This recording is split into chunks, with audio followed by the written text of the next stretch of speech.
What is your American dream? My American dream is not just a country, but a world where equity is at the center of everything, where there is no exploitation, when there is no subjugation, when there is true humanist policies and intentionality, and making sure that everyone's life is good, that everyone can have decent housing, food, no one goes hungry, that no one is afraid of being evicted, that no one is afraid of being deported, that no one is going to have a lower life expectancy because of the zip code they live in this country or because of the country they live in any part of the world. And a society that truly fights for what is right, for justice. And I think that is the American dream, and being part of that new world and a humanist approach to all sectors of life is what I believe would be the American dream.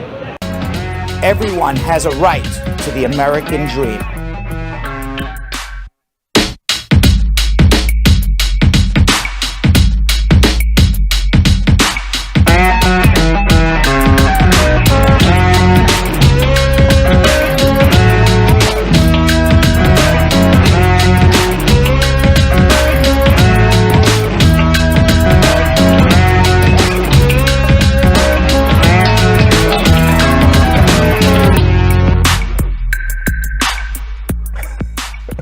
We're ready, Jill. We are ready. I hope you guys are ready too. This is Brad Show Live, Monday, December 6th. I am joined as always, to my right, your left, Yonathan, Yo-Yo, Elias. What's up? Ooh, the fade in. You like that? You like that, right? Yep.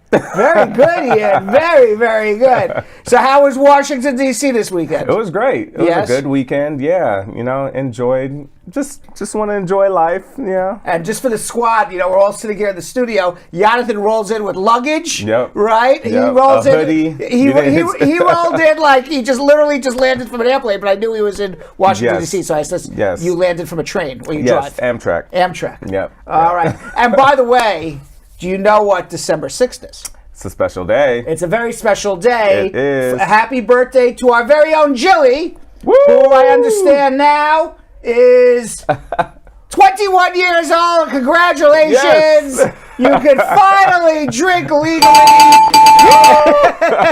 And you know whose also birthday it is? Who's? And I know this. I don't want people to get insulted that I don't remember everybody's birthday. I only know this because she shares a birthday with Jilly. I know this for year after year. All right. And that's our very own Cordella Douglas in the Brad Squad. Yeah. So happy birthday to Cordella as well. Also, I understand, turned 21. Oh. Yes. Let's all go to the bar. Exactly. So what is December 6th is what? That's what's your sign, Jim? Sagittarius. You're a Sagittarius. Yep. I don't know anything about what Sagittariuses are. It's a fire sign. I know Jill could be on fire sometimes. Nicki Minaj is a Sagittarius. Jilly. Do you think Nicki and Jilly have similar personalities? They may. I don't know. But yeah, Jilly could be a little fiery sometimes. What else is a Sagittarius? Let's do a horoscope on Jilly now. Let's see if we believe this stuff. Ooh.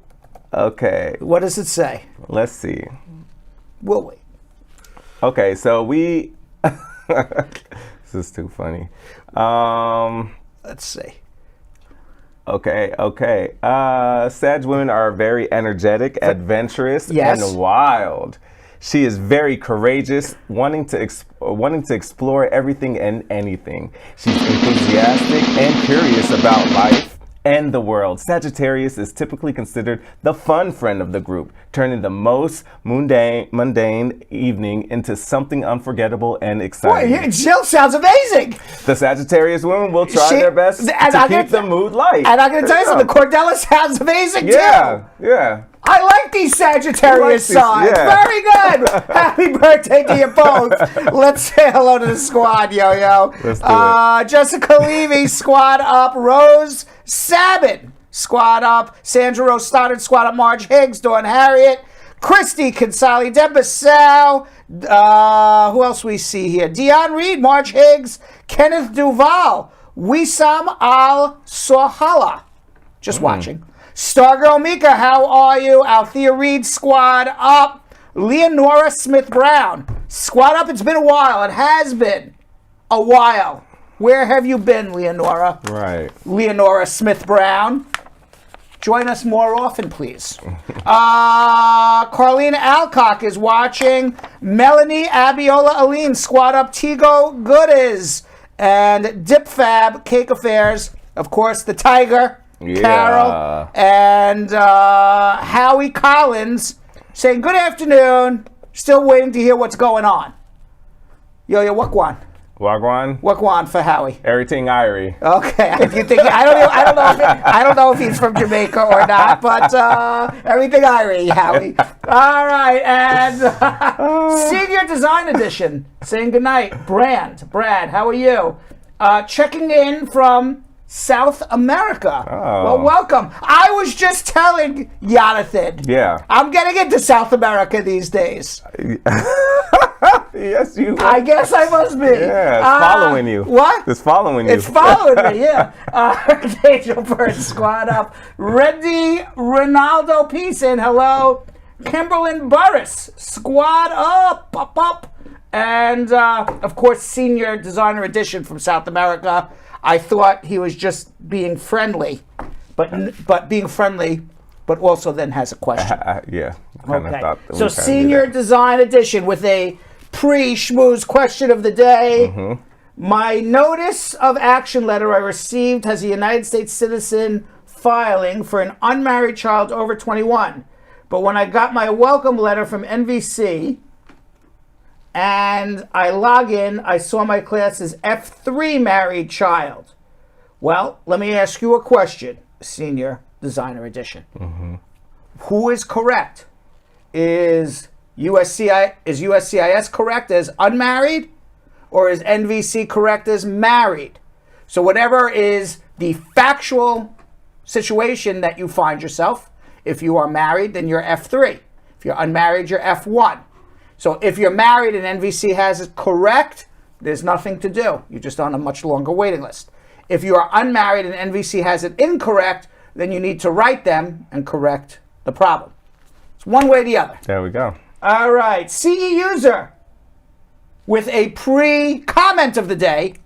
Sorry for the people who pick our comments of the day. I am taking this one as a pre-comment of the day. The greatest immigration show ever. Yeah. I like that CE user. We like that. Anika Rose saying, hey, Brad.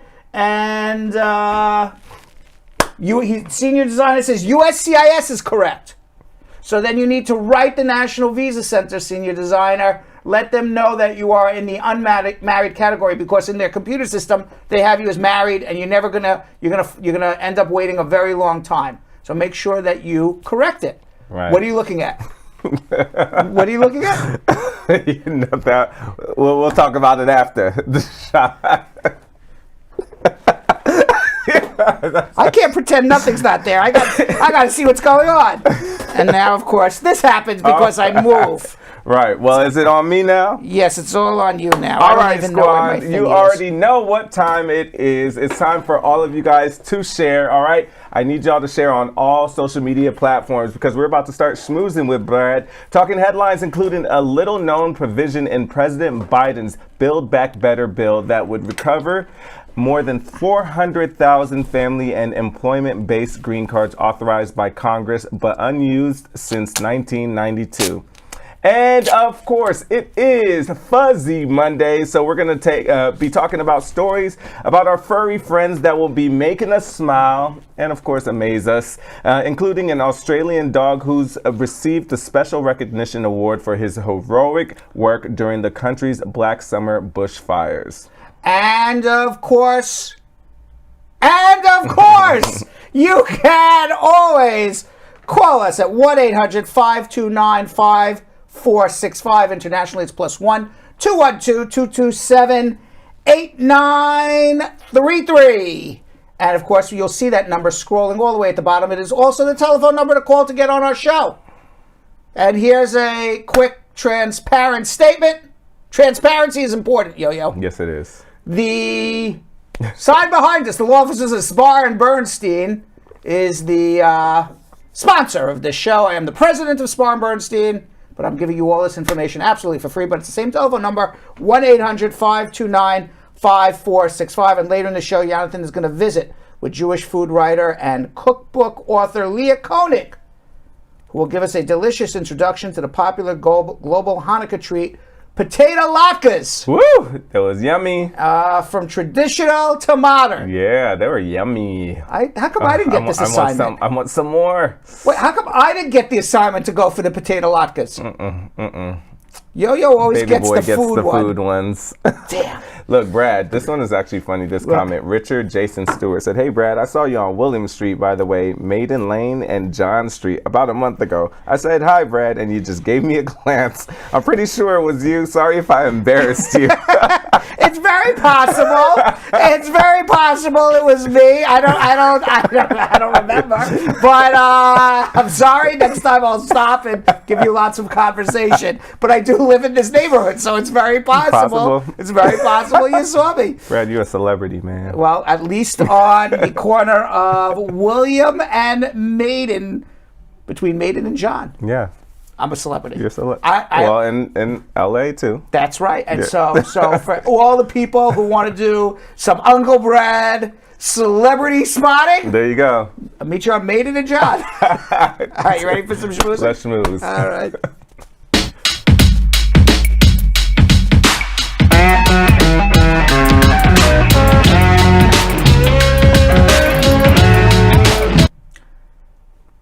So, we're still waiting for Plan C.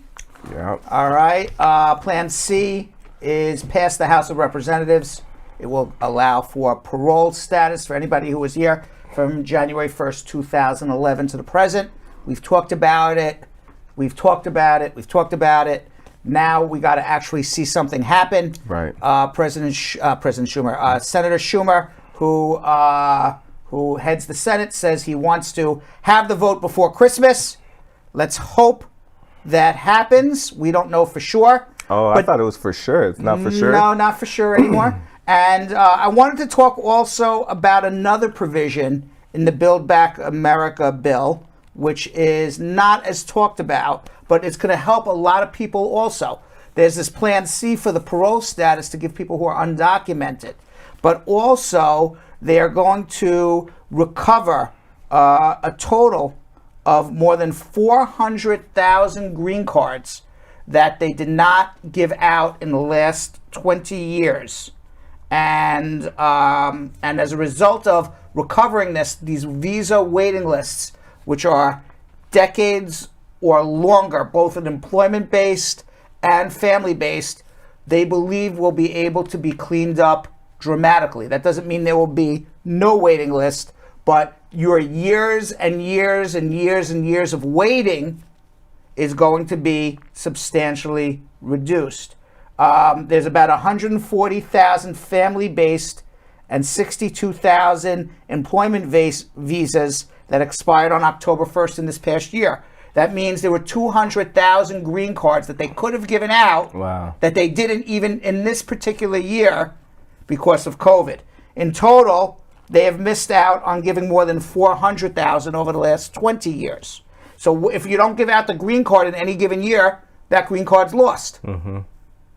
So if the government doesn't do it, it's not like it gets added to the following year. Right. So they're going back and they're going to recover all these lost green cards. Now, in 2005, Congress did this before, and they only recovered about 50,000 green cards. And I remember as a practitioner, when they did that, it was 50,000 employment-based. Almost all the employment-based categories became current. Now, I don't know what's going to happen when all of a sudden there's going to be an extra 400,000 green cards available in a given year. Okay, but that's almost going to double immigration for at least 1 year, which should make a lot of the visa waiting lists and the people who are waiting for an exponential large amount of time, a quicker green card. Now, what's interesting is that there's certain categories that have unlimited green cards. Those would be people who are married to U.S. citizens. There's no limit. People who are children of U.S. citizens, no limit. people who are parents of U.S. citizens. No limit. That's why we always call them immediate relatives. These are for all of the other categories. Categories like unmarried children of permanent residents, spouses of permanent residents, brothers and sisters of U.S. citizens, employment-based cases, especially for those from India and China and Mexico. Huge, huge waiting lists. Now, in order to get to the top of the list, at least in the employment-based cases, you would also be eligible on the employment-based cases. You'll also be eligible to pay a $5,000 fine and get to the top of the list, so you don't have to wait. Oh, wow. And that would also eliminate the per-country limits. So the reason why certain countries have longer waits than others is because there's more people applying from those particular countries, such as India. Even Philippines is another example. So people from those countries in the employment-based cases would at least be able to avoid the per-country limits and pay a $5,000 fine, and presumably that would make them become eligible quickly for a green card as well. All of this, though, rests in the hands of the unelected parliamentarian, Elizabeth McDonough. And she has already rejected this lovely human being. Has already, I say that with all the irony I could possibly say it with. Yes, I took it that way. Okay, good. I just want to make sure. She has already rejected Plan A, Plan B. She has not come out with her opinion on Plan C. We've already talked about it. We said, there's not a lot of difference between the legal arguments for Plan A and B and Plan C. They were all, certainly Plan B was a change in existing immigration laws, not making new laws. Plan C is the same. So I'm hopeful, but hopeful and doubtful at the same time. Right. And by the way, this per country getting back green cards, these were green cards. This is not new laws. These were green cards that were never used. So they're not giving out more green cards. They're just going back and getting unused ones. I mean, so you can make arguments all you want, one way or the other. Okay, you can make arguments both ways. It's new law. It's not a new law. We'll see what happens. Yeah. Nervous about that one. Yes. But it's supposed to be before Christmas. We'll see. We will see. Hopefully we'll get a Christmas present. My guess is that it's probably going to be January before we know for sure. Oh, okay. On Thursday, the Biden administration, some more immigration news, announced that the administration is going to relaunch the Trump border program known as Remain in Mexico. It's not a good thing for people who are applying for asylum. Mexico agreed to the terms of a revamped program. They are going to accept the migrants. They're going to allow the migrants to stay in Mexico while they are waiting for their interview or their court date with an immigration judge to either be accepted for their asylum case or not. One of the things Mexico required of the Biden administration is that every migrant have the opportunity to get to speak to an attorney. The Biden administration agreed to that. I don't know where they're going to find attorneys to go to Mexico and speak to people, but apparently there's going to be free attorneys for them somewhere. Now, the relaunch of this Remain in Mexico program is certainly extraordinarily controversial. It was started by Trump, and Trump also started the other immigration program, which is Title 42, which allows for the swift expulsion of migrants encountered at the U.S.-Mexico border due to the COVID pandemic. They were both put into place to avoid people coming to the United States and applying for asylum. This is all as a result of a Texas judge who said that Biden was not able to end the program like he wanted to because why, Yonathan? Because he didn't do it. He didn't follow the rules. I mean, even everybody knows now. To end a program, you have to do what? You have to put it in the Federal Register. You have to let a comment period go by. Can't just stroke of a pen. And the fact that he didn't learn that from Trump. It's crazy, right? Just crazy. So he's appealing this and saying he doesn't need to do it. He should have just done it. Right. And even if it took 6 months to wind it down, better to do it right than do it wrong. Exactly. Slow and steady. What is it? The tortoise and the hare. Oh yeah. Right? It's the tortoise and the hare. Now, the Biden administration has made it at least a little fuzzier, this Remain in Mexico program, but still not very fuzzy because you're not allowed into the United States. You're not allowed. You're sleeping in tent camps.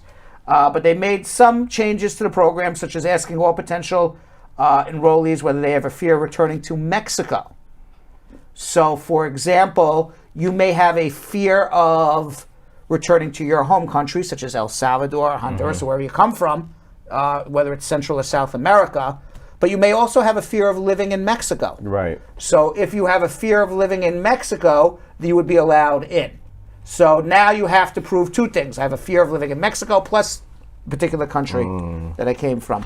Probably my guess is that the people who would be able to show that they have a fear of living in Mexico and their home country would be people probably more about sexual orientation. Or identification. Yeah, something like that.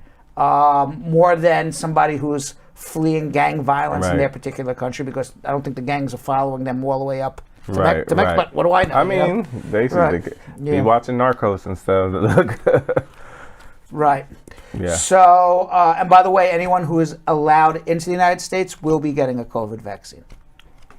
And here's some trifling. Oh. You want some trifling immigration news? Let's do it. This is All my day. right. According to a report on disciplinary action released Thursday by U.S. Customs and Border Protection, less than 2% of complaints of Border Patrol misconduct resulted in agents being removed from their posts, and less than 4% from having any problem with their job whatsoever. So of every 100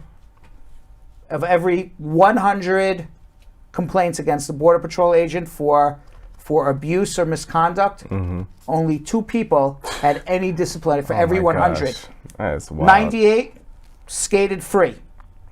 The 32 report comes as advocates have been calling for more accountability from the Border Patrol, have voiced widespread frustration that the Biden administration has not effectively made the nation's largest law enforcement agency any more transparent and accountable than its predecessor. Imagine Border Patrol is the largest law enforcement agency in the United States of America. Okay, yet it didn't even exist as Customs and Border Patrol more than 21 years ago. Right. 20 years ago it started. They just built this entire whole law enforcement apparatus as a result of 9/11, which didn't exist before. Right.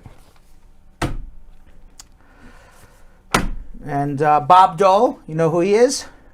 Yes. He was former Senate Majority Leader, former presidential nominee. I haven't heard his name in a while, though. He ran against Bill Clinton in 1996. Right. He got walloped. That's what I remember. Right. From. Right. Yeah. Slick Bill walloped him back in '96. He died at 98 years old. Surprisingly, he was a very staunch Republican. You want to know how things have changed over the course of time. In 1986, which was the last time there was an amnesty, the amnesty was signed into law by President Ronald Reagan, who was a conservative Republican, and Bob Dole, who was the Republican Senate Majority Leader for 20 years, in 1986 voted for the amnesty. Which goes a long way to show where the Republicans have gone to since 1986. In 1996, he ran a staunch anti-immigrant campaign. And I will say another thing.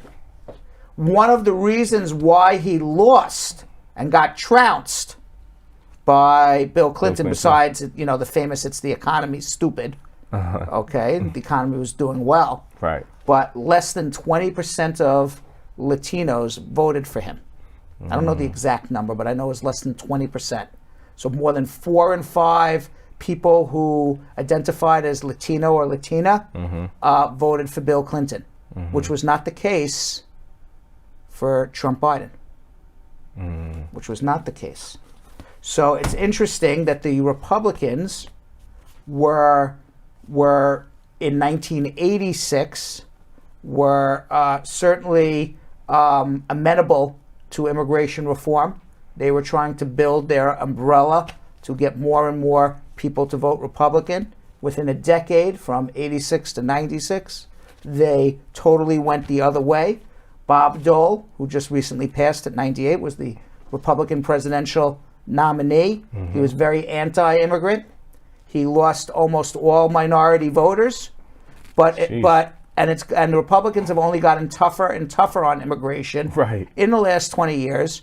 Yet there were a lot of people who are first-generation Americans who voted Trump. Yeah.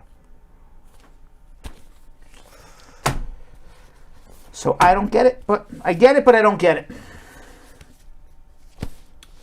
And coronavirus news, Yonathan. Right. Where are we at? We're at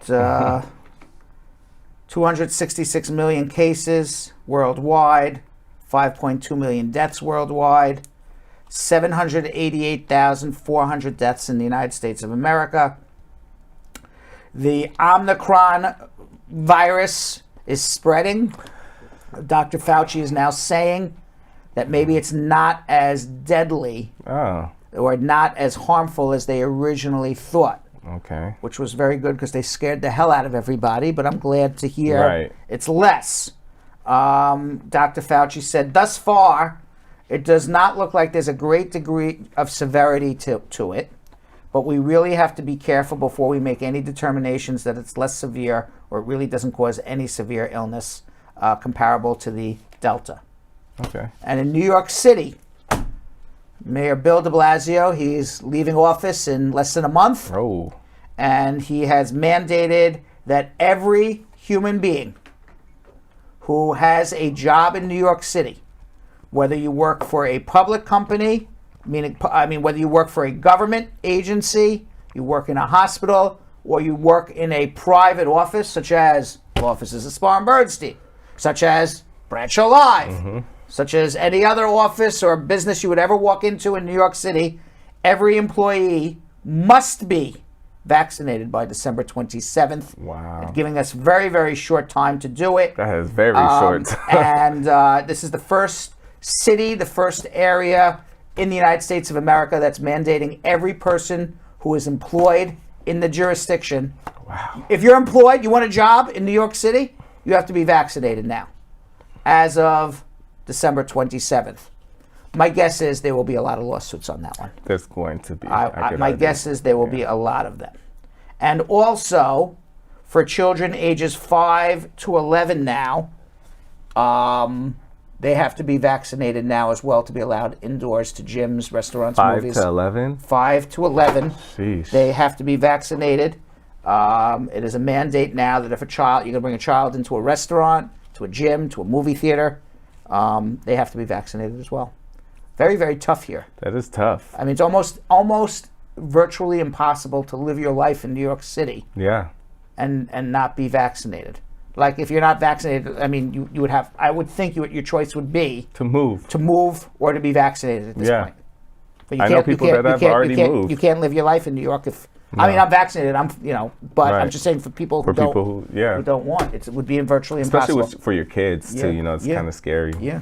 But all right, there it is. All right. Fuzzy Monday, Ian. Let's get fuzzy. Let's get some fuzziness going.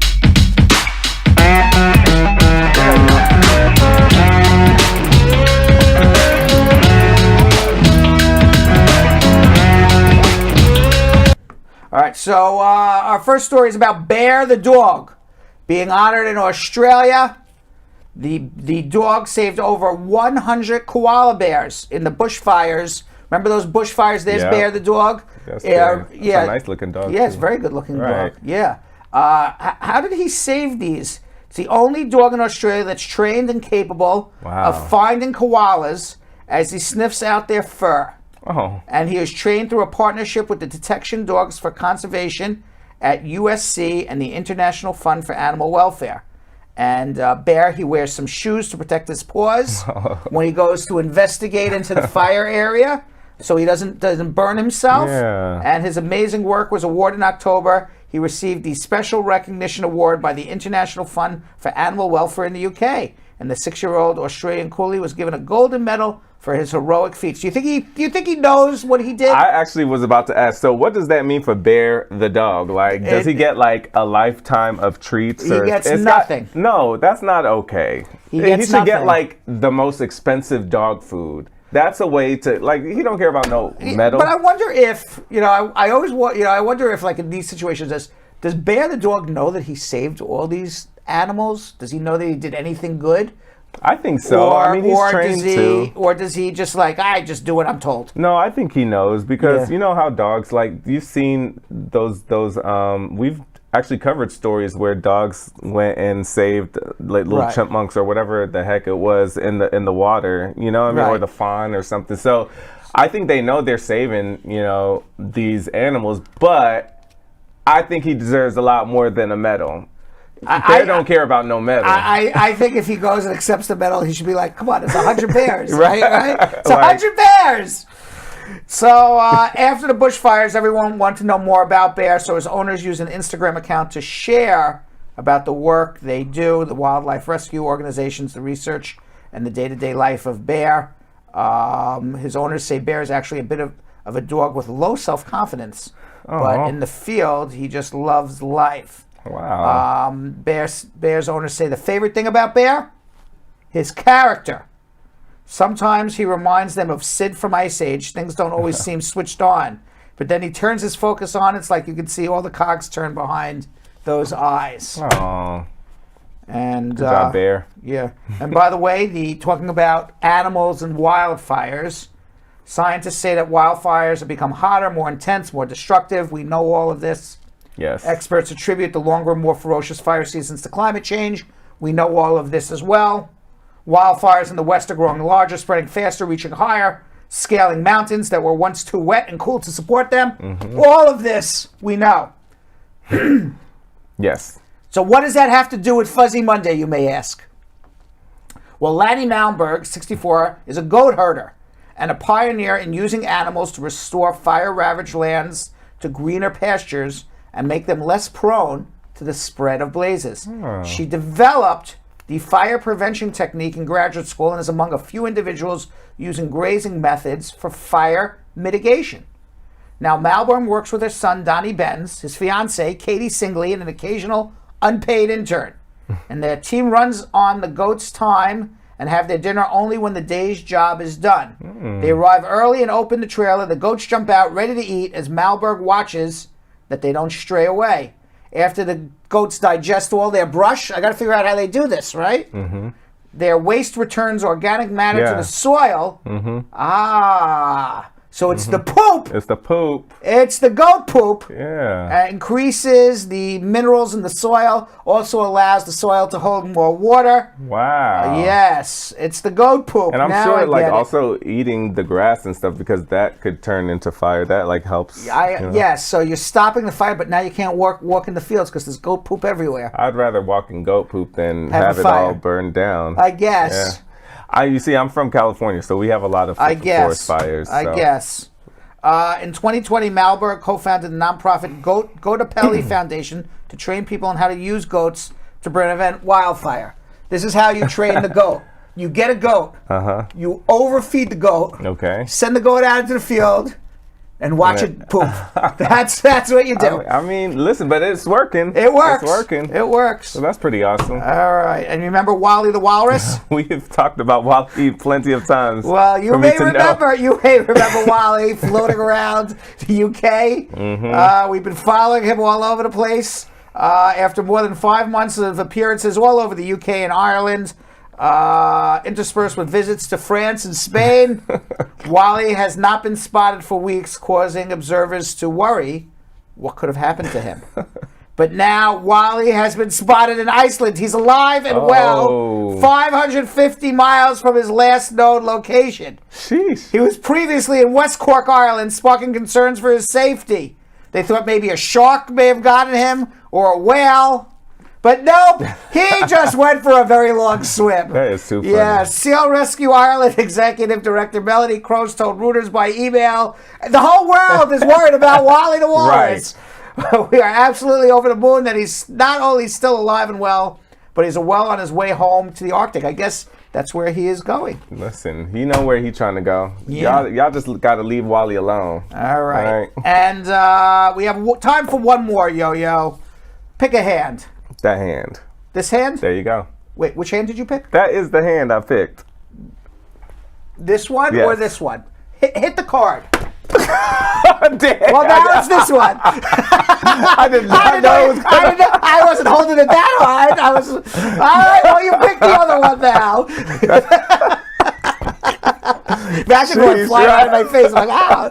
All right, a few months ago... Brian Davies and his family adopted a black and white tuxedo cat named Wyatt. Oh. And the rescue instantly won their hearts, and Brian and Wyatt are already best friends. Very nice story. Very, very fuzzy. Very fuzzy already. Very fuzzy already. And that's why Brian went out of his way to make Wyatt feel especially at home, even giving him his own tablet so he can watch bird videos on YouTube. Very lovely. Oh. Very lovely. Now, Wyatt loves sitting on a windowsill to watch the birds outside, but during the winter months, there's not much wildlife to keep him occupied. Mm-hmm. So the tablet helped, and Brian was surprised by how much his cat enjoyed seeing the recorded birds on the screen. So seeing Wyatt with his little tablet gave the cat dad an idea.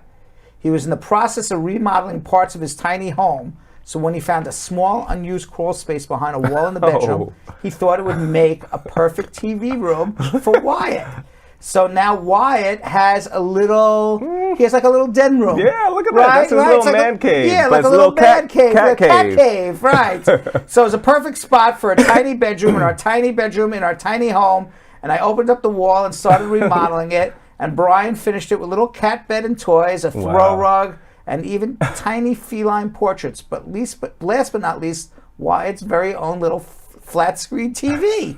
That is hilarious. Yes. Look at it. It's right next to his bed. Yeah, and I can imagine like on Sunday, the cat's got a beer and watching the football game in his cat cave or something. That's actually hilarious. Yeah. Look at him. All right, and that is our Fuzzy Monday, Yo-Yo. It was very fuzzy. It was very, very fuzzy. We do have to throw back to Tick-tock time before I get into our meat and potatoes. In this edition of Tick-tock time, I explain who a United States citizen can petition for and questions regarding adjustment of status and temporary protected status. Let's go.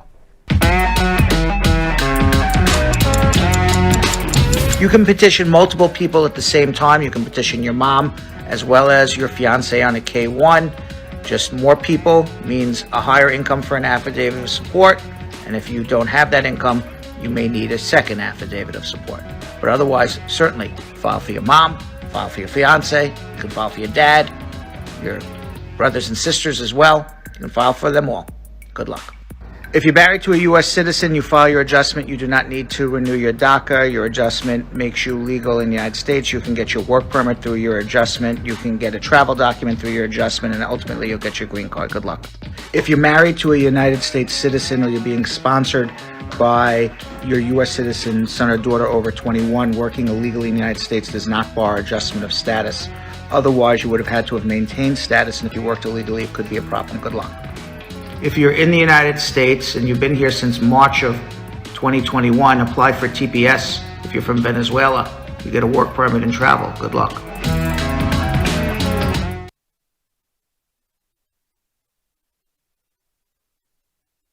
It's dinner time. Yes. Let's do it. Maybe it's not dinner time. It is. Oh, it is dinner time. Meat and potatoes time.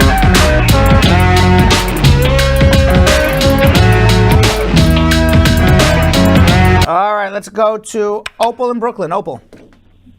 Hi, good evening. Hi, Opal. How are you? Brian. How you doing? I'm well, thank you. I'm good. I just have a quick question. Yes. If my perm approval is received after the max out date, can the employment-based green card application continue after that date? Whoop, I just lost you. 1 second. I apologize.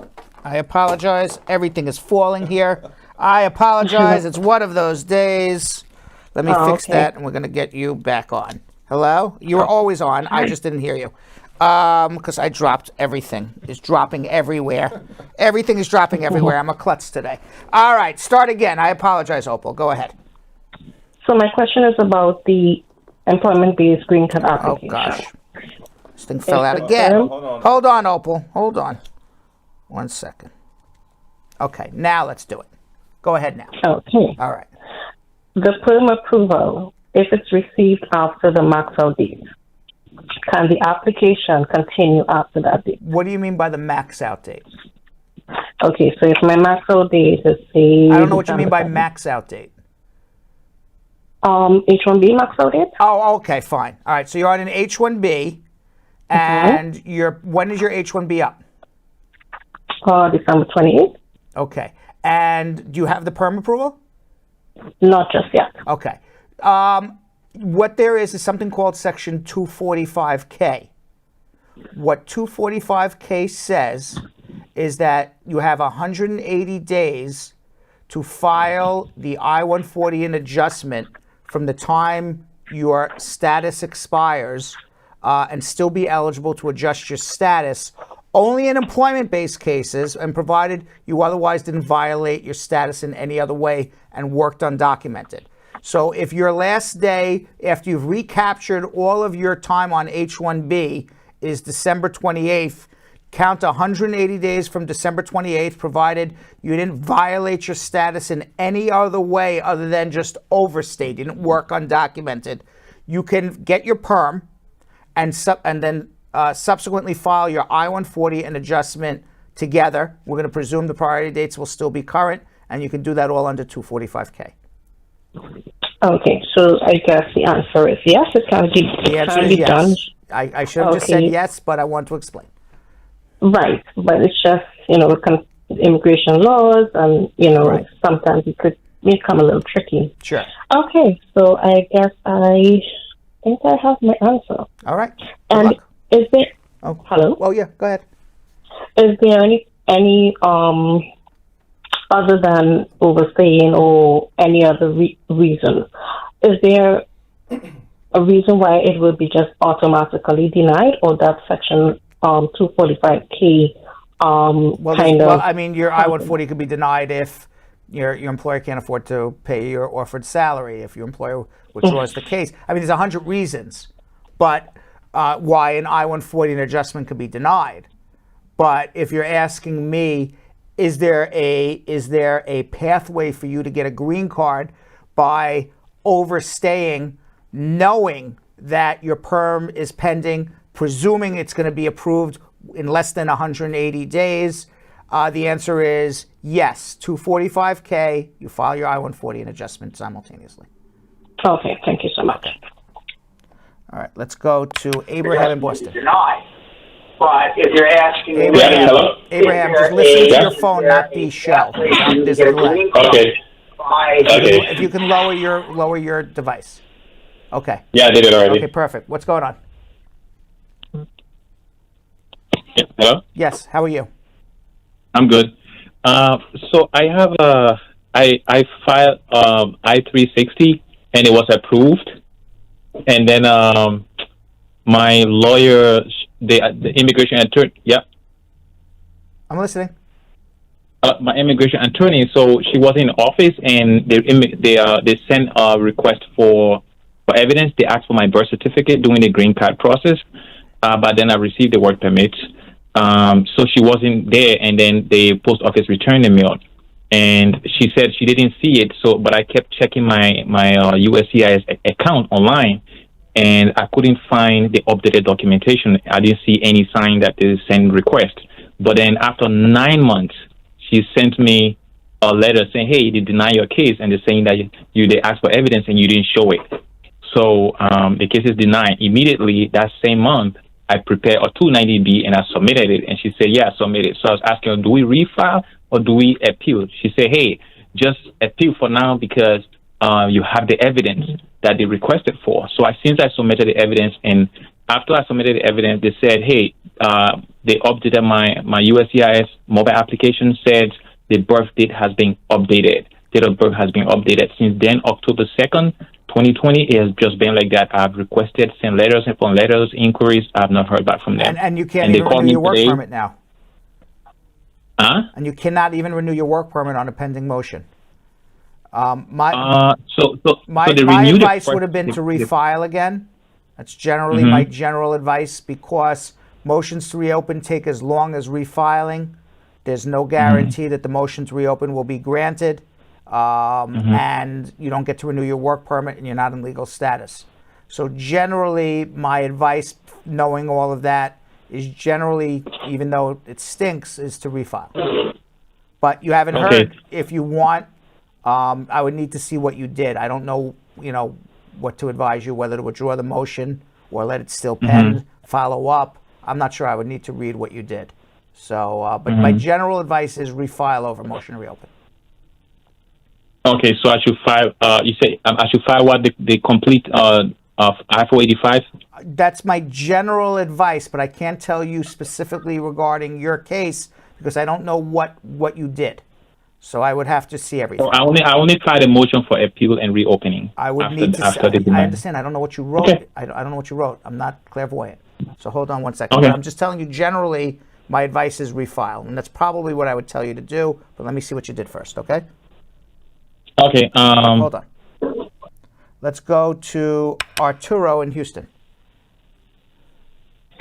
Hey, Brad, how you doing? Hi, how are you? Oh, I'm well, thanks. So I petitioned a I-130 for my stepson. We have an interview scheduled for December 20th. Where? In Mexico, Ciudad Juarez. Okay. My question is, so in Mexico, I asked about adopting or giving my stepson my legal name, my last name. That we were told to do some documents. We did the documents. So now I'm listed as his father on his birth certificate. Is that going to be an issue? Well, you're still. I don't think you went through a legal adoption with him. Correct. You're still Correct. You're still his stepfather. He's just changed his name. So I think that's okay. Yes, sir. So sounds okay. I don't know if that's going to be an issue. That would be. Okay. I mean, you would just have to show that you legally changed his name, but you didn't go through an adoption process for him. Correct. So, correct. So that sounds fine to me. Process. You're still his stepfather under the law. Yes, sir. With a name change. Yeah, that's what I put on all the applications, that I'm a stepfather. Yeah, stepfather. That's what you are. Oh, yeah. All right, so I think you're So okay. Based on what you told me, it sounds like you're okay. Okay, and then another thing, my son's interview came up, but my wife didn't get hers. Is there anything we can do? Where is your wife? She's in Mexico with him. Oh, wow. So he got his and she didn't get hers? Yeah, she got documentarily qualified 11 days after he did, but I don't know if that was I would send her anyway to the interview if it's coming up, and I think you would get a better opportunity to speak to the officer and say, hey, what happened to mine? Yeah, that's what the embassy told me to do. And that's what I would do. That would be the easiest thing to do. Okay, so me being on their birth certificate, there should be no issue. Shouldn't be an issue.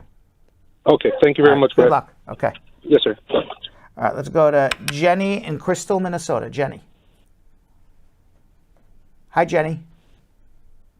Hello? Hi, Jenny. Hello? Hi, Jenny.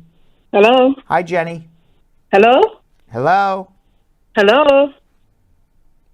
Am I getting punked? Right. Sounds like Hello? Jenny? Yes? How are you? I'm fine, you? Good. What's going on? Yeah, so I just want a clarity concerning this payroll stuff from Body. Uh-huh. Initially, when he took office, it was like once you were in the U.S. by the 1st of January, you are eligible for some sort of amnesty. But from my understanding, it's like, I don't know, I just need clarity. You are saying if you have been in the U.S. from 2011 up to present, so I just need a bit of clarity because I came in the U.S. 2018. So you would not. Well, let me give you two points of clarity. Number one, it's not a law right now. Yeah, I know that. And number two, if it does pass, you would not be qualified because you came 2018. So it have to be the period before 2011. Oh. All right. So you need to figure out other options. Hold on. Let's go to Mike in Manhattan. Hello. Hi. Yeah, hi, Brad. Yeah, I have a concern over here. Like, I entered to the United States in the month of June, July. You entered the United States into a what? In the month of July. You went to the United States to Montauk? No, in July 2021. What is your question? I don't understand your... Go slowly. What happened? Yeah. I entered to the United States after, like, July 2021. Okay, I understand that. Continue. And I got a green card after a month. Great. And then now we got divorced. Okay. Now... You got divorced very fast. Yeah, she did started everything. a divorce, or you're already divorced? Already, like it's being so like... then your wife started a divorce the day you got here? She started after like 2 or 3 months. Wow, okay. After I got a green card. And you have a 2-year card or a 10-year card? 10-year. Okay, well, the good news is they won't take your green card away. You may have a problem becoming a citizen. You had a very short marriage. But, you know, if you could explain it was bona fide, you had a bona fide intent when you came, your wife went crazy and divorced you 3 months after you got here, there's nothing you can do about it. But you're of a green card for life. Yeah, And I think you should be able to become a citizen. And now she is like very bad, and now she's like telling the immigration, do I have to tell them like I got divorced? You don't have to tell them anything. Move on with your life. Okay, do I have to update my address? Yes, do an AR-11. Okay, and if she did something like try to revoke my application, She cannot revoke anything. She's not the U.S. government. No, she sent me the image that it says that your application is revoked automatically. She can't revoke anything. She's not the U.S. government. You have a green card for life. They can't take it away. Oh, okay. And can I go back to my country and come back to the United States in between? Yes. Okay. So, and I need to contact so let me be clear. You have a permanent green card. No one's taking it away from you. Travel. Enjoy your life. And I can work, right? Of course. You work and pay your bills. Okay, got it. And I saw that online and I got scared that it says automatically revoked. Forget it. I don't know what you're looking at, but you have a green card for life. The same green card status which I got. You have a green card. It can't be revoked. She can't revoke it. Okay, thank you. And I want to talk to you more about later. All right, hold on. Let's go to Trisha in Queens. Hi, Trisha. Hi, good day. Good day. How are you? I'm doing fine, thanks. What's going on? Okay, so I have a question. I have 2 questions. One, so I'm currently filing Bravo. My mother is in Jamaica, and she actually wants to go and apply for a visa. Now, I want to know, should I let her say she's coming up to me or coming up to a friend? So your mother wants to get a visa, and what was it? You're breaking up. What do you want to ask? Talk louder. She want to get a visa to come up. Uh-huh. But I don't know if I should put that she's coming to me or she's coming to a friend on the application. I'm currently doing a VAWA application. All right. So, a couple things. If you don't have a green card, it's unlikely your mother would get a visa, especially if you overstayed your time. Once you get a green card, it's more likely for her to get a visa. Number 2, your mother has to show she's coming to visit. Whether it's to you, a friend, or anywhere else, it's a short visit and she's going home. So who she's coming to visit is not as important as is she going home.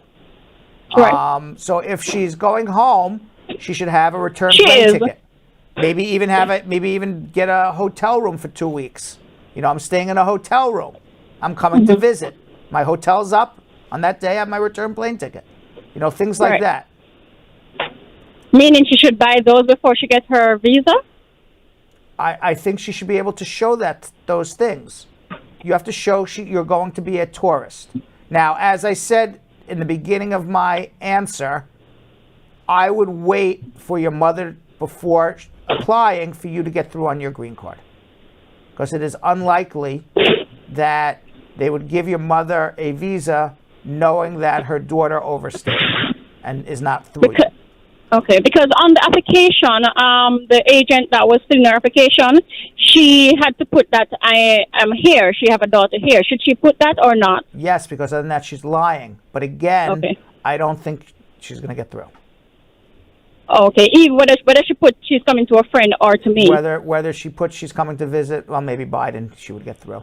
But in other words, the general rule at the embassy, and this is around the world, is that if you have a child, a son or daughter here who's out of status and overstayed their visa, they're not going to reward you and give you a visa. They're going to wait until at least your son or daughter gets a green card.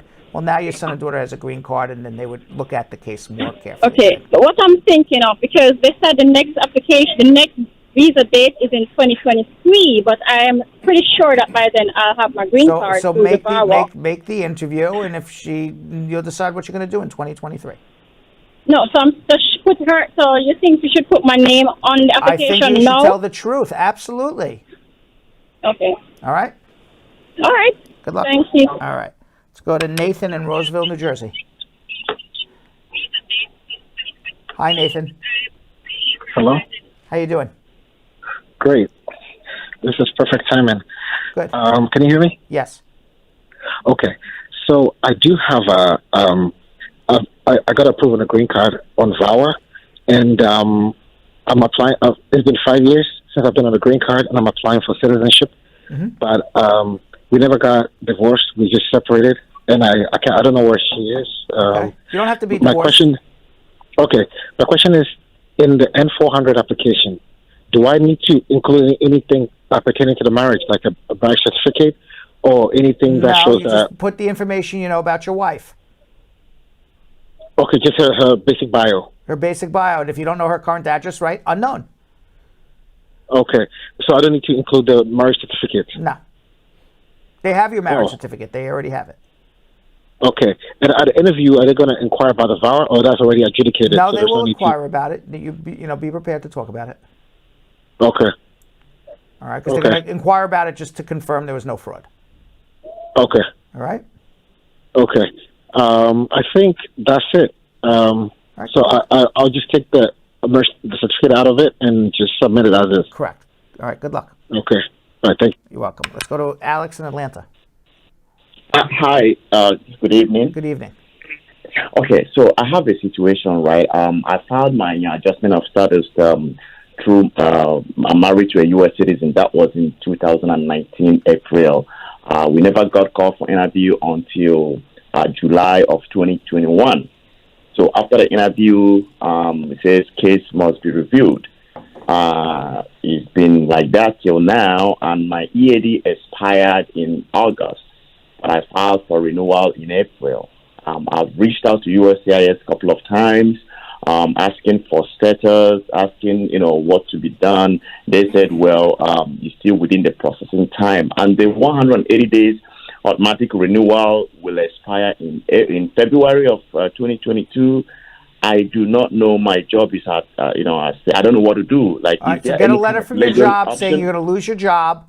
Request an expedite of your work permit. That's step one. You went for your interview when?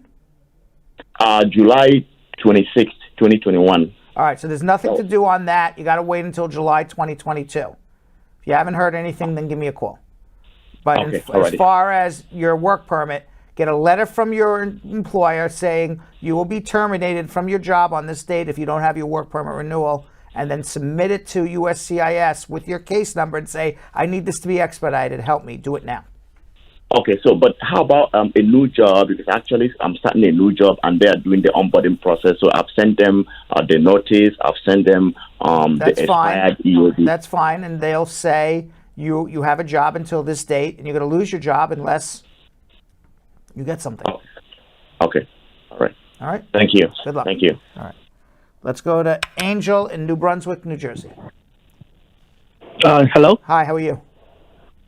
How you doing? My question is, so I had my visa interview in February, I was denied.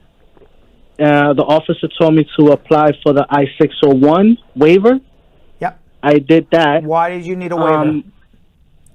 I had an arrest 16 years ago for shoplifting. So after they took my passport, only one arrest for shoplifting? Yeah. Why would you need those are usually petty offenses. Was this a more serious shoplifting offense? No. I took an item from Target. That's it? Yeah, that's it. It sounds like a petty offense. You wouldn't need a waiver for that. I went to that's what they told me. I got denied. And I even brought in my. All right, so you did the waiver. What happened? I did the waiver. I did the waiver in May. I requested an expedited request. I was approved for that. Then my waiver was approved in September 16th. Okay. Of 2021. They told me that if I didn't get any information from the embassy after 30 days to reach out to them to see what was going on. I reached out to them. They confirmed that they did receive the waiver. They have the waiver approval, and that just to wait for them to reach out to get me the information to complete the process. But it's already, we are going into mid-December, and I haven't. Where are you calling me from? Well, I'm from New Jersey, but I'm in the Dominican Republic now. Okay, all right. So you're stuck in the DR right now. Yeah, I've been here since late January. Okay, so the only thing we would be able to do is, harass the embassy to see if we can get you an appointment. Everybody's delayed because of COVID. Okay. But usually once I get that appointment, once I have the waiver, you should get the visa to come back with the green card. Okay, perfect. Yeah. Right. So it's just a matter of because of the whole COVID that and just let them see they're very backed up and they're probably short-staffed. Some combination of the two. Yeah, because that's what they told me. They said that normally within a few weeks, this usually is like right. The longest. Your waiver was approved when? September 16th. All right. So if you don't hear anything in the next 8 weeks, call me. In the next how many? 8 weeks. 8 weeks? Yeah. All right. Thank you so much. That'll be at least 6 months then. All right? All right. Okay. Thank you. Good luck. Bye. Let's go to Maxine in Johnstown, Pennsylvania. Hello? Hi, how are you? I'm good. Good evening. My question is, my son, I got my green card towards my son, and I got it in August 2019. I want to know how long do I have to wait to apply for citizenship? 4 years, 9 months, 3 days from the time you got your green card. I'm sorry, repeat that? 4 years, 9 months, and 3 days from the time you got your green card. Oh, okay. All right? All right. All right, good luck. Okay, thank you so much. You're welcome. Let's go to Oscar in Queens. Oscar. Oscar. Your bird. Remember that from Sesame Street? It wasn't Oscar. It was Bird and Ernie. So who's Oscar? Oh, he was the Grouch. The Grouch. Oscar. Yes, hello. How are you? Good, I'm good. I'm calling because I have a question in regards to immigration. My mom has a pending asylum case, right? Right. But the lawyer didn't give her any options in regards to, because my sister was old enough to sponsor her. But since I'm disabled, they told me that I couldn't sponsor her because I wasn't able to prove that I can. I don't have enough money to show about the poverty level. All right, so let me ask you a question, Oscar. Where's your mom from? Let's start there. Mexico. How did she come to the U.S.? Illegally. That's why you can't sponsor her. Because she came without inspection, and a U.S. citizen's son or daughter cannot sponsor a mother or father for adjustment. And if your mother was to go back to Mexico, she would have a 10-year bar. Oh, okay. But with the she has a pending asylum case.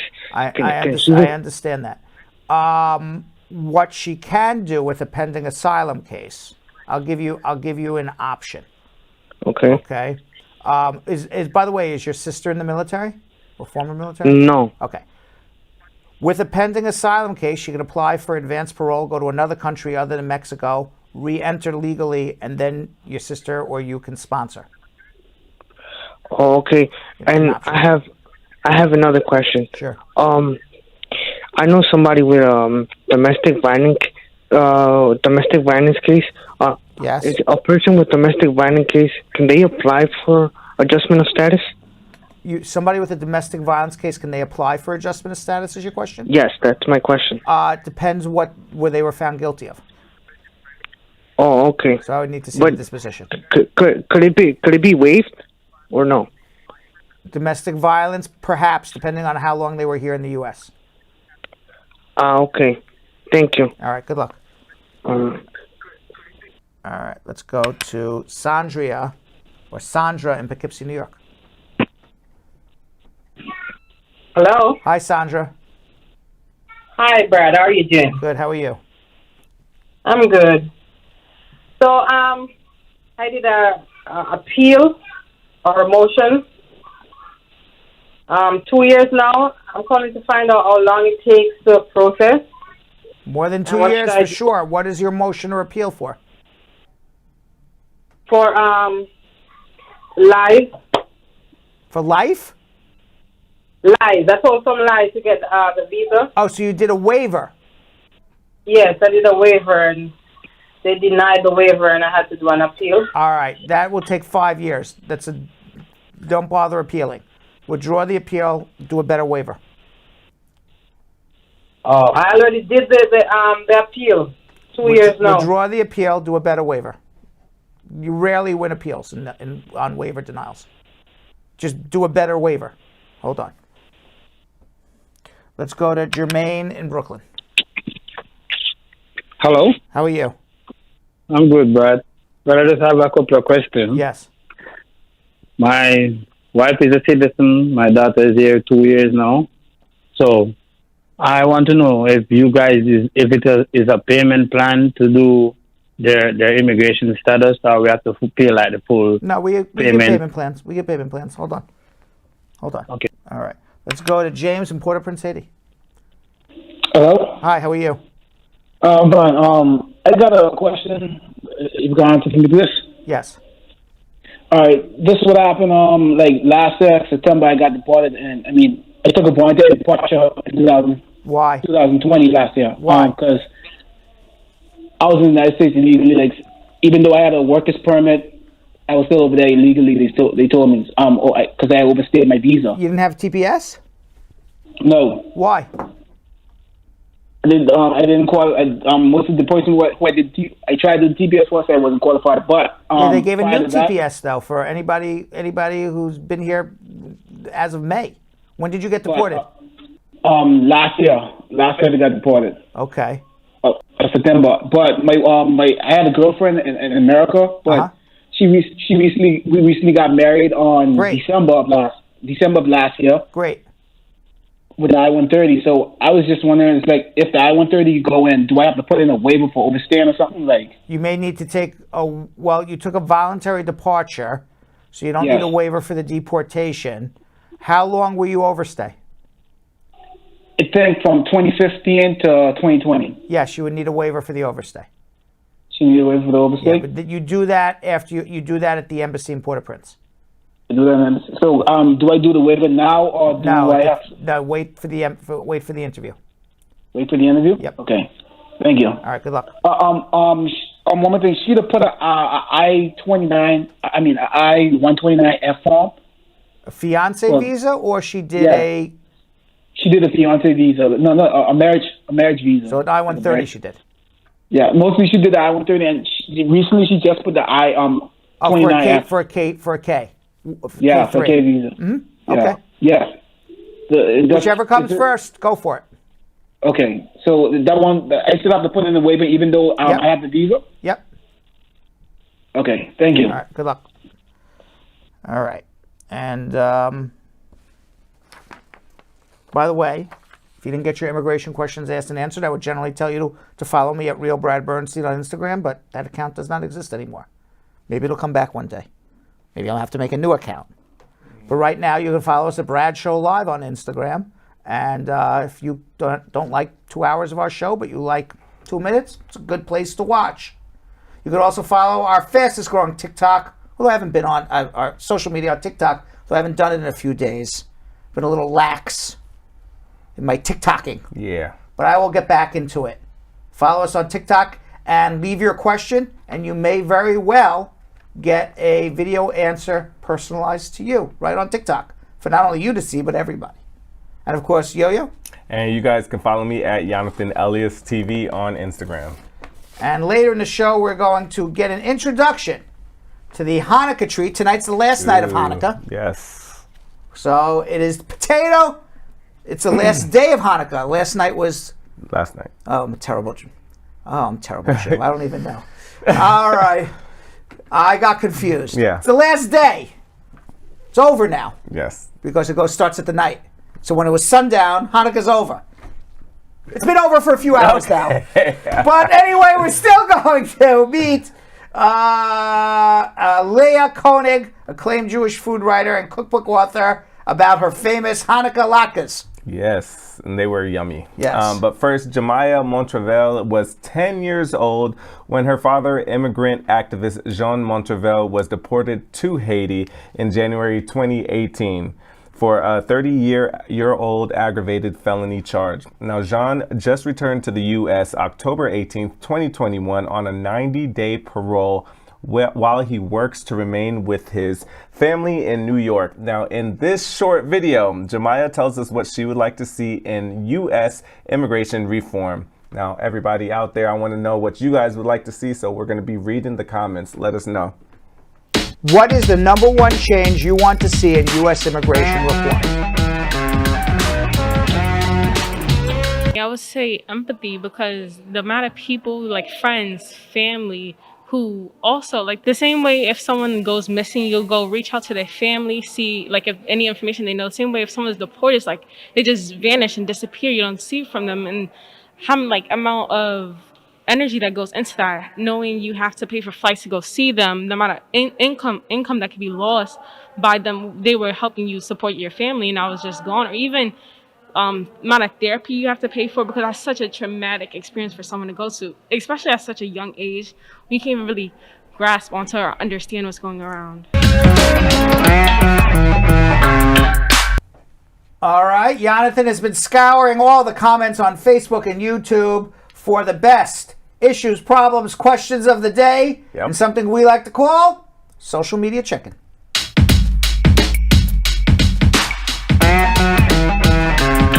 All right, first one comes from Liz saying, how long does it take to get a green card? He's paid on August 10th. The lawyer told them it's going to be 3 weeks to 120 days, and 120 days has come. So what can we do? It's delayed. Wait another couple of weeks. Hopefully it's in the mail. All right. Sean Brooks, a VIP, a Facebook member. My I-130 was approved in September, and I've been waiting since then for security clearance. My case status says the case was updated to show fingerprints were taken. Any idea how long I have to wait to hear something back from them? Priority date is September 2020. Is this an adjustment or the U.S. Embassy? It says the I-130 was approved in September, waiting for security clearance. I'm not sure. Yeah, it doesn't. I'm not sure where you are with your case. You would need to tell me a lot more. Brian Abdul, VIP Facebook member. How long until I get my green card interview? My priority date is 2018. My case is at the NVC, and my parents are the ones sponsoring me, and I'm an unmarried adult. I would ask the Magic 8 Ball, but I don't think I have it here right now. So somebody took my Magic 8 Ball. It's right there. Oh gosh, everything's falling again. It's one of these days. Damn. So that's a Magic 8 Ball question. Yeah, it's a Magic 8 Ball question. All right, Magic 8 Ball. It's one of these. I don't know why all my equipment's falling all over the place today. This is a disaster. It's a disaster today. Let me put my wires back in. Magic 8 Ball. Man wants to know when his... Can I tell this man? Do you think, Magic 8 Ball, that I have enough knowledge to tell this man, knowing very little about him, Even I don't even know what country he's in. Okay, do I even know what country the man's in? Okay, I just know his parents filed for him in 2018. Yes. Magic 8 Ball, do I have enough knowledge and expertise to tell the future on when the day this man will get his green card?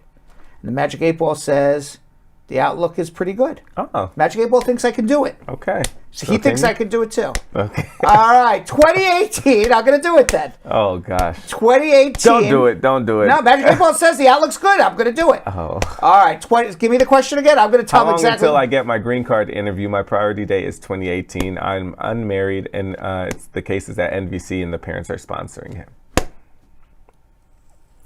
3.5 more years. Call me in 3.5 years and let me know if I'm right. There you go. All right. Great G Boyan Fatsoon on Facebook. He's a Facebook VIP member. I filed in for VAWA a while ago. Now I'm married and my wife is ready to fill in for me. Since my VAWA is taking a long time, can my wife file for me while I'm still waiting for my VAWA case? Well, if you got married, that's the end of your VAWA case. So if you get married before your VAWA case, your I-360 is approved, your I-360 is never getting approved. So if you got married, your wife's filing for you. Okay, Sandra Rose Studdert, a VIP Facebook member. If someone got their green card or just got their green card and started working, can they file for their 17-year-old child? Absolutely. Okay. Abdul Karim Mohammed on YouTube. I self-petitioned through my EB2 concurrently, and my I-140 was approved with a pending I-485.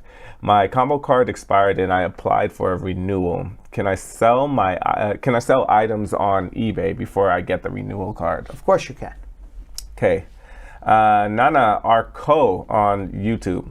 Can an out-of-status F1 student enroll in a different school after filing for the merit-based work permit and green card? Yes. Anu Chandral on YouTube. I first came in December 2008. I went back to India and came back in November 2011 due to visa delays. Will I qualify the Build Back Better Act Plan C? We have to actually see what the law says for short innocent trips abroad. I don't know if she had a short innocent trip. We have to see how long she was out of the country and what the law says. Well, first came in December 2008, went back to India, and then came back November 2011. Yeah, I don't know so how we don't long, even know how long. Right. Yeah. Nicola Wright on Facebook. I have a friend that was admitted at the port of entry in Miami with a fraudulent birth certificate in 2000 and was turned back by the immigration officer to Jamaica. Is it possible she can file for a waiver before she could try to return to the U.S.? How is she returning? She just wants to visit on a waiver? That's not going to get approved. Alex Okereke on YouTube. I had my green card interview July 26, 2021. The case is in review status. Employment authorization document expired in August 2021. Filed for employment authorization document renewal April 2021. Automatic extensions expire February 2022. What are the options? Those are way too many dates. It was a lot. What are your options? Call a lawyer. Yeah. Okay. Orlando, you on YouTube. About that good. It was like 100 dates going through my head. Orlando on YouTube. I received my combo card 7 days ago. How much longer will it take to get my social security number? I'm in Alabama. About 2 or 3 more weeks. Shatan Tonde on YouTube. Can someone on H4 who is out of status for less than 180 days file to adjust status to an employment-based green card? Yes, we answered that question earlier, 245K. Okay. Amritpal Carl, maybe. Amritpal Carl on YouTube. I'm in removal proceeding. Can I travel with advanced parole or travel authorization through the DACA program? I would say you shouldn't travel while you're in removal unless it's an emergency. But the answer is yes, but you'll have a problem at the airport. Okay, Juan Barazal on YouTube. Came here in 2004 at the age of 5 with a visa and left in 2012 for a month using the same visa. Will I qualify for DACA? You came back when? Came here in 2004 at 5 with a visa and left in 2012 for a month using the same visa. You should qualify for DACA. Okay, Salio Ba on YouTube. I came to the USA at the age of 23 with the F1 visa. I did not join the selective service. Now I'm 46 years old and want to file the N400. What should I put in the selective source box? You did not join the selective service, but it was so long ago, don't worry about it. Nathan Quadad on YouTube. Last one. I missed DACA by 3 days. The cutoff is June 14th and I was born June 11th. Would I still qualify? No. Dang. Now, today is the last day of Hanukkah. Well, we just determined that Hanukkah's over a few hours ago. But we're still in the holiday spirit nevertheless. And because we're about to delve into the world of potato pancakes, Yonathan visited with acclaimed Jewish food writer and cookbook author Leah Koenig, who's going to give us an introduction to the popular global Hanukkah treat, potato latkes, which can actually be enjoyed all year long. Let's watch.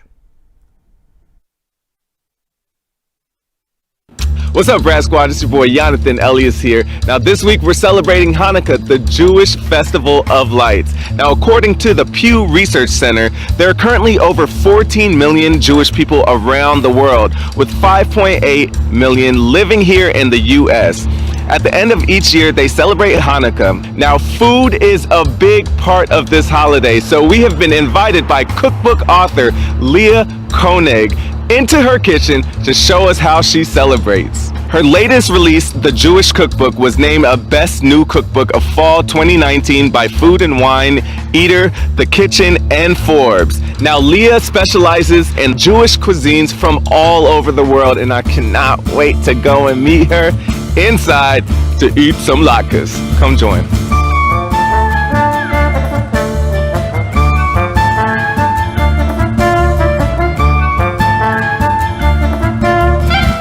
Alright, squad, we are here with Leah, and it smells pretty good over here right now. Leah, how are you doing? I'm doing great. How are you? I'm amazing. Thank you so much for inviting me into your place, your home. It's beautiful here. I feel at home. So let us know, what do you have over here that you made for us? Sure. So it's Hanukkah, which is a really joyous festival that comes once a year. The kind of basic story is a long time ago, in like ancient Judea, there was this king named Antiochus. He was like a Hellenistic king, and he basically tried to take over and tell the Jews, they weren't really called Jews at the time, that they couldn't practice their religion anymore, so they either had to convert or be killed. Not cool. So the story is there was this sort of scrappy band of kind of like warriors called the Maccabees, and they fought back, but they were definitely the underdog. And Antiochus's armies like destroyed the ancient temple in Jerusalem and knocked over all the menorah. And so the Maccabees won. And when they went into the temple to kind of rededicate it and clean up the mess, they found just enough oil to last for one night. But the miracle, the story of Hanukkah, is that oil lasted for 8 nights. So that's kind of the miracle. Yeah. So that's where the 8 nights come from. That's where the 8 nights come from. That's where like the 8-branch menorah comes from. Yes. And it's also why we fry foods, because of the oil. Yeah. Because they didn't have candles, like beeswax candles like we use. They had olive oil and wicks. Yeah. So one of my favorite expressions, the one I grew up eating, is fried potato latkes, which are essentially grated potatoes with egg and flour or matzah meal, grated onions, so it's got a lot of like good flavor, and then you put that all together and fry it in a pan, and kind of hard to argue with that. So it's not really about the potato, because potatoes are a new world food, right? Like they come from modern day Peru, like that's where they originated. So it wasn't until like the 18th or 19th century where the potato kind of made its way to Eastern Europe, whereas potato latkes come from. But at that point, it caught on like wildfire, and there's so much potato goodness in Eastern European traditions and cooking. So eventually they just kind of figured out that fried potatoes tasted delicious. And so that's how it became a tradition.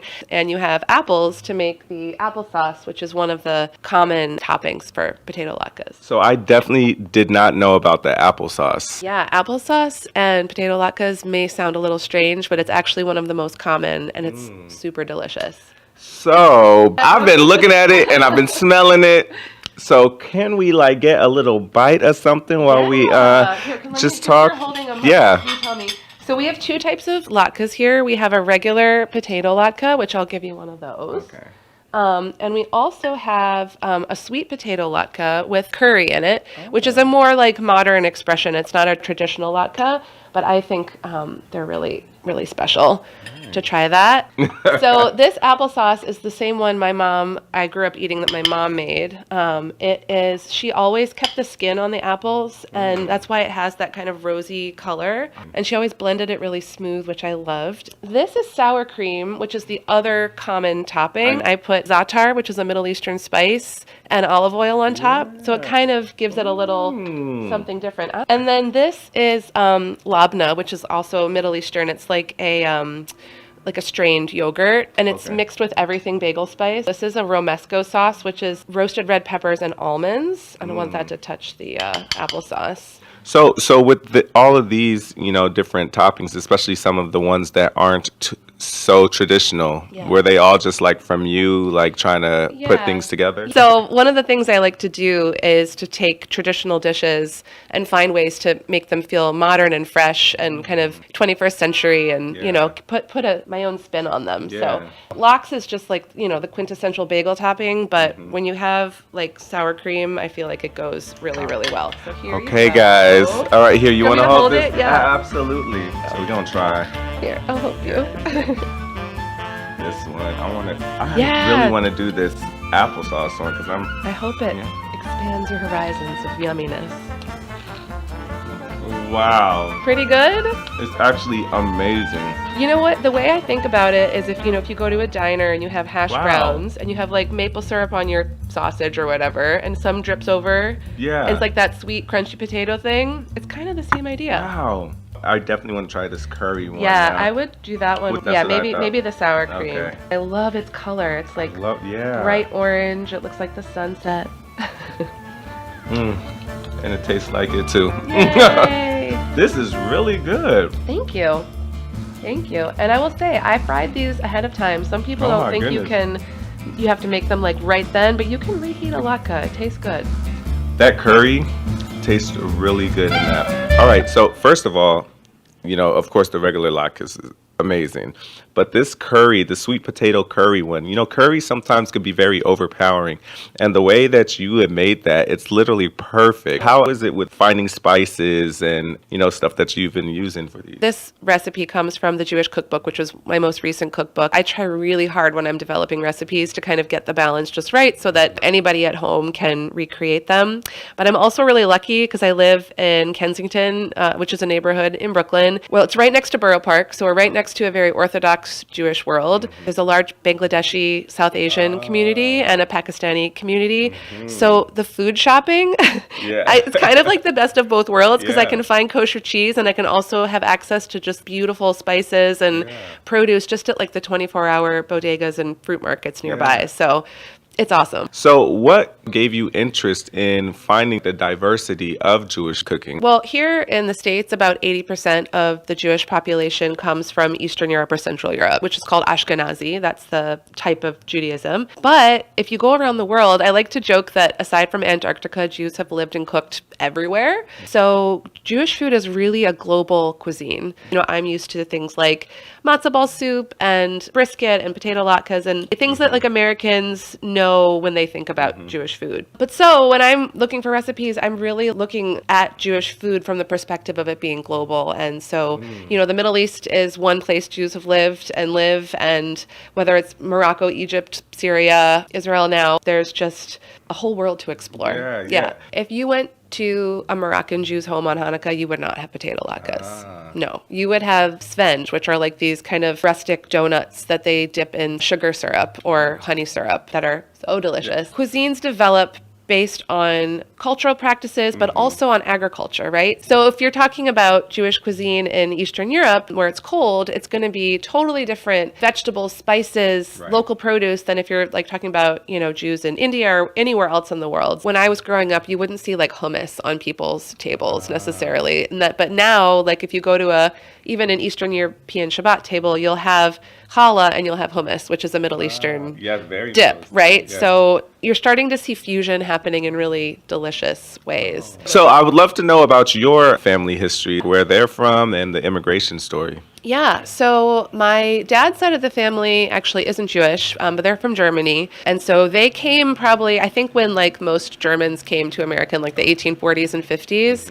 And then my mom's side of the family, which is the Jewish side, is from Russia and Lithuania. So that is pretty straight Eastern European Ashkenazi cuisine. So when we were growing up, we were not a half and half household. Like some families do Christian traditions and Jewish traditions, but my dad didn't really care one way or the other, and my mom did. So we only celebrated Jewish holidays. Let's talk about your cookbook. So tell us the process, tell us what it's about. So I've written 6 cookbooks, but the 2 that I kind of talk about the most, one is called Modern Jewish Cooking. That one came out in 2015 and is finding ways to bring traditional recipes into the 21st century. And then the second cookbook, that's my most recent one, is called The Jewish Cookbook. So the point of those books is to really try to capture as much of the entirety of whatever cuisine they're focusing on. So it's 425 recipes of mostly home-cooked Jewish food from around the world. And then 25 of the recipes are from chefs who are doing kind of interesting modern expressions of Jewish food all over the world. And that book really for me was like the culmination of what I had been doing for the last 10, 15 years as a food writer, because it really allowed me to decide that for me, Jewish cuisine wasn't going to just be what I grew up with. I wanted to expand the categories. And now some of the foods that I didn't grow up eating are some of my favorites. Lastly, before we leave, I do want to know, so what is your American dream?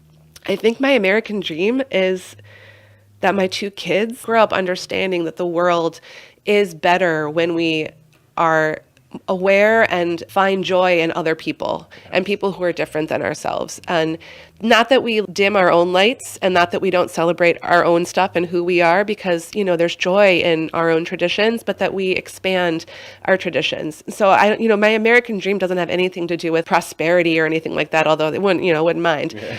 For me, the American dream is really not just acceptance, but actual like love for other people and sharing experiences and allowing my light to make your light brighter and your light to make my light brighter. That's my American dream. And Latkes. Yes.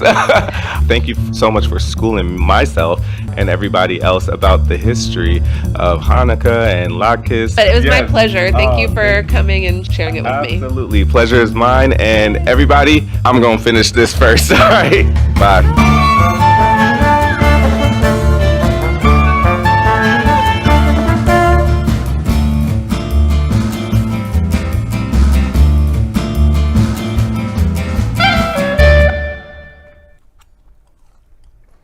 Oh, well, welcome back, guys. Brad, did you want some? You left me one bite. You left me one bite. I couldn't even help myself. Yonathan's like, I'll save you some, and I'm looking at him. I'm still trying to save you some. And I'm looking at him. He left me nothing. I'm sorry. Listen, these were bomb. And by the way, I have to sit here in the studio and smell it while Yonathan's like, yeah, don't worry, I'll leave you some. And I'm just watching him, and he just ate the whole freaking thing. And I'm still eating. All right, I'm done. All right, 9 immigration questions in 50 seconds. Let's end this on without a big. Oh. Let's end this with a celebration. Yeah, let's do it. You ready to do it? Let's do it. All right, we have some race cars.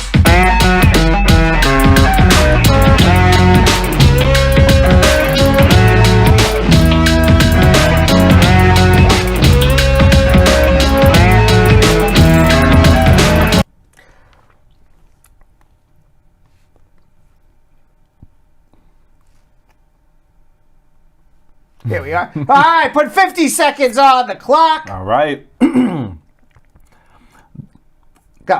Does the BBB bill include AOS for DACA recipients too? No.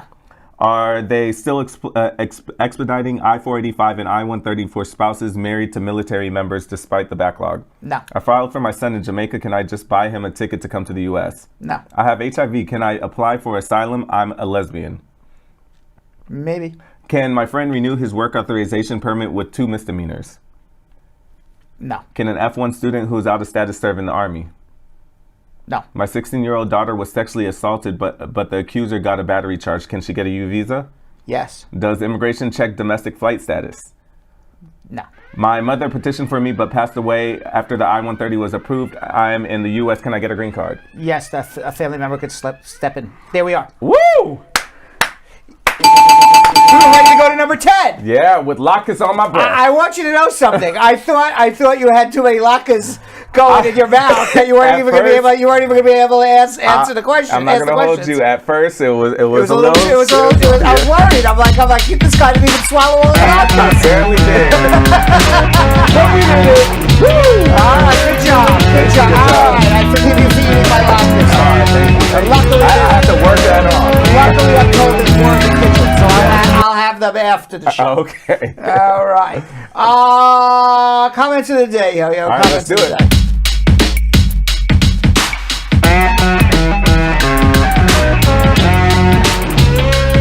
All right, our first comment of the day. Okay. And this is talking about, you were talking about getting into South America. Yes. Right? So Gina Ferrero saying Colombia will welcome you anytime. Oh, really? Wow, Colombia. Thank you. I like that. Yeah, all right, Colombia. Will there be any other countries that will be welcoming? I'm sure all of them will. They will all welcome yes. me. Okay. All right, and our second comment of the day. Well, the next two are actually are about what the viewers said that they wanted to see in U.S. immigration reform. Leonora Smith Brown saying the number one issue I would like to see is that once you marry a U.S. citizen, you should automatically become a citizen. Straight from nothing to citizen. That's not going to happen. That ain't going to happen. But it's a nice thing to want. Okay, fine. All right. And our last comment of the day. Joan Ambitious Powell saying making the process less difficult for essential workers and farm workers. That should happen. That should happen, yeah. But it's not going to. But that would be nice. Yeah. That would be nice too. We asked them what they'd like to see. Yes, I know that. This is what they'd like to see. All right. We will see you all tomorrow for some tea. Yonathan? Yes, sir. Do you need dinner now? Yeah, I need more Latkes. They're in the back. You're a grown boy. You always need Come on, to I'm always going to eat. All right. Have a great night, everyone. Thanks for watching. So, Sam, as part of the production, we have to say this disclaimer at the end of the show. Do you mind reading it for me? Okay, but you know, Brad, I have to do everything around here. Forget it. I'll do it. The proceeding was information only and not specific legal advice. Consult an attorney about your individual situation. Prior successful results do not guarantee a similar outcome in the future. To make an appointment with the Spar and Bernstein Law Firm, located at 225 Broadway in New York City, call 1-800-529-5465. That's 1-800-529-5465. Easy to remember, 1-800-LAWLINK. That's 1-800-LAWLINK. Once again, make a call to 1-800-529-5465. And of course, link up with the law offices of Spar and Bernstein, located at 225 Broadway on the 5th floor. If I were you out there, make the call, make the link, make the connection, make it Spar and Bernstein. 1-800-LAWLINK. That's 1-800-529-5465. And now, conveniently located in Hartford, Connecticut on 1 Congress Street. Visit us in Connecticut or in New York at 225 Broadway. That's 1-800-529-5465. 1-800-LAWLINK. 1-800-529-5465.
doing?